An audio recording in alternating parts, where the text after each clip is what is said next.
When are the foreclosures going to hit the market? Stay tuned.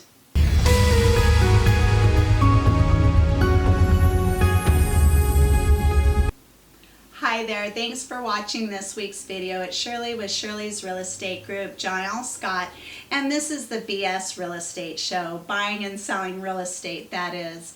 So I've been asked, when are we going to see the foreclosures hit the market from all of this? I know there's a lot of confusion out there, so I'm going to try and shed some light on this. Here's a quote from the Wall Street Journal. News stories often describe the coronavirus-induced global economic downturn as the worst since the Great Depression. Yet for many, the comparison does more to terrify than to clarify.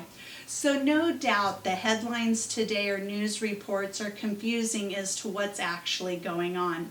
So I'll let you know what I'm hearing and seeing to try and give you some clarity to these questions.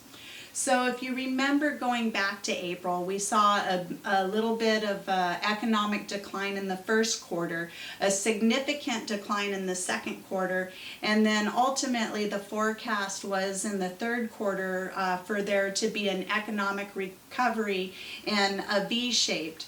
What has actually happened now that the economists have released the estimate GDP for the third quarter, and that's come in here at the end of October. And what's actually happened is what experts said. You can literally lay these over the top of one another. So another thing to look at is consumer spending. This lets us know where consumer confidence is at. Let's look across the country at consumer spending. We know that in the large majority of the states that consumer spending is very near to where it was the first of the year. So we go back to January 1st, we look at where consumer spending is, and we compare then to now. The majority is the mustard brown color, which is within 10% of where we were January 1st. And so that is very, very good. The country as a whole is within 3.7% of where we were January 1st. Now the question that's on a lot of people's minds is unemployment. Here is the weekly filings for unemployment across the country since this started in late March. And as you look at this, you can see kind of where we've been at the end of March, around 7 million people in 1 week claiming unemployment, to most recent around 750,000 claiming unemployment in the most recent week. But we've been in that area for the last couple of months, around 800,000 or 900,000 people filing for unemployment each week. We of course want to see that continue to come down, but we have kind of been hovering in that area. Now the big one, are we going to see a 2021 housing crisis, foreclosure crisis, housing crash? There are people on YouTube, there are articles written about it, posted in different blogs and Facebook groups, and I want to give you some information to bring some clarity to this as well. Back in May, we reached the height of about 8.5% of mortgages in forbearance. Where we sit today is 5.8% of mortgages in forbearance, and that number is dropping. Now as we see these mortgages starting to come off of forbearance and decrease, that in itself is not the complete answer to where we are going, or are we going to see a housing crash, because there are a lot of people that are affected by this. What we need to dig into is the number right here, and this is as of October 20th. Of the 5.7 million families granted forbearance, this is what happened upon the expiration of the plan.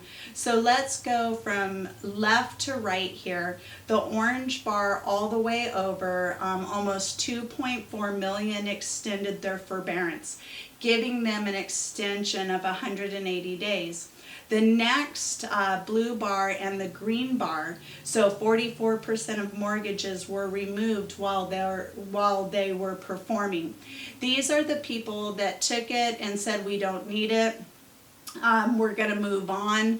Now they're performing on their mortgages. 500,000 paid their mortgages off through this process. We don't know the breakdown of or the number of people that sold.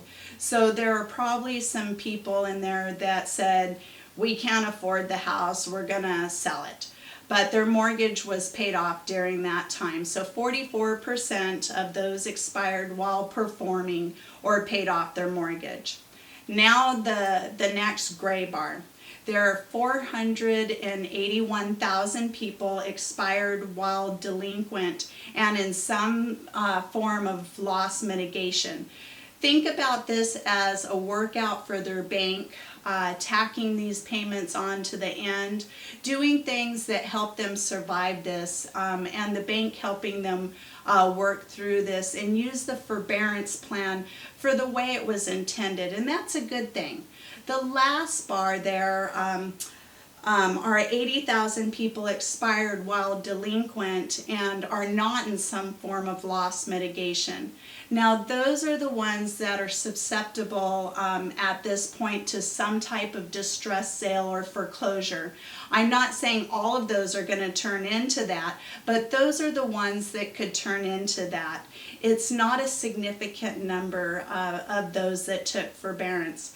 Even before COVID, people went into foreclosure each month. We certainly don't want to see that. We don't want to see that happen to individuals and families, but it's the reality. And we're seeing some of that outcome of this crisis relative to that. So that's what I have for you this week. If there's a topic you'd like to hear about or an idea for a future video, like a question or challenge you're having, please let me know. If you like the content, don't forget to smash the subscribe button so you get future videos. Well, that's a wrap, and I'll see you in the next video.